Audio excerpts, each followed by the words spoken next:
কারণ আমাদের কাছে কত মানুষ আসতেছে। খুব খারাপ একটা জগৎ। তো এটা একটা পাপ না? এটা একটা জীবন হলো, এই জীবনে থাকার থেকে না থাকাই ভালো।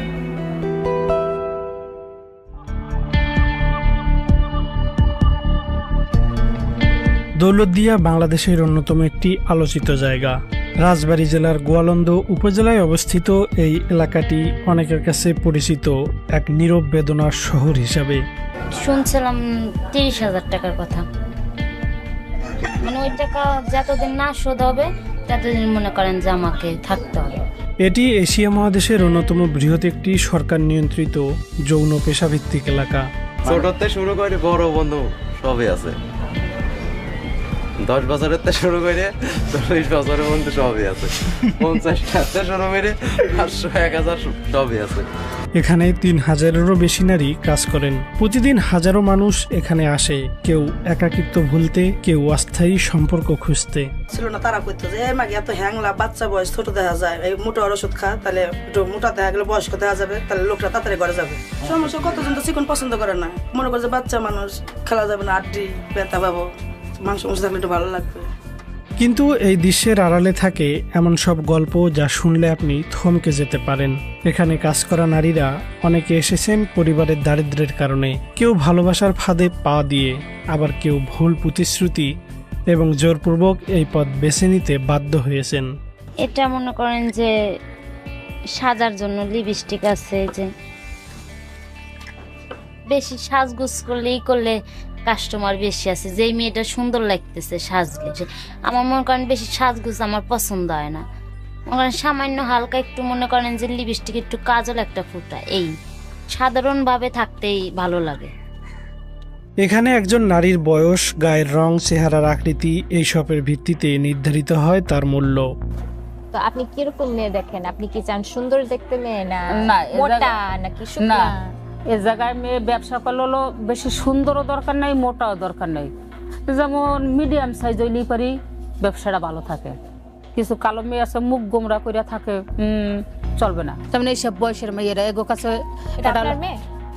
আমার বাড়ির বাড়িতে যেমন এইসব মেয়েগো কাছে লোক আইব কত, এর কাছে একটা লোক আসবে কত দিয়ে, 100 দিয়ে। আর এই যে তো চেহারা ভালো না, এ সারাদিনে একটা লোক পায় নাই। বয়সের অঙ্কটা যত কম, শরীরের দামের অঙ্কে ততটাই বেশি। সবই আছে। কি হয়েছে বাপ মার সঙ্গে? কিছু হয়নি। প্রতিটি হাসির পিছনে থাকে না বলা কষ্ট, প্রতিটি স্পর্শের আড়ালে থাকে মানসিক চাপ, বেদনা আর ক্লান্তি। এখানে শুধু অর্থের লেনদেন হয় না, হারিয়ে যায় আত্মার শান্তি, নিজের পরিচয়। ভালো লাগে না। এটা একটা জগৎ। আজকে যদি বাড়ি থাকতাম, আব্বা আম্মা 10টা দেখে একটা বিয়ে দিত না, স্বামীর সংসার করতাম, একটা সন্তান হয়তো, কতই না ফুর্তি আলাদা থাকতো। আর এই জগতে থাকি কেউ দাম দিতে পারছে, আমাদের কেউ দেয় না। মানে এমন একটা জগৎ এটা। প্রথম কি তুমি এটা করছো এখানে? প্রথম, তার আগে ছিল না, এরকম কাজ করছি না। তখন তুমি প্রথম করছিলে, কেমন লাগছিল?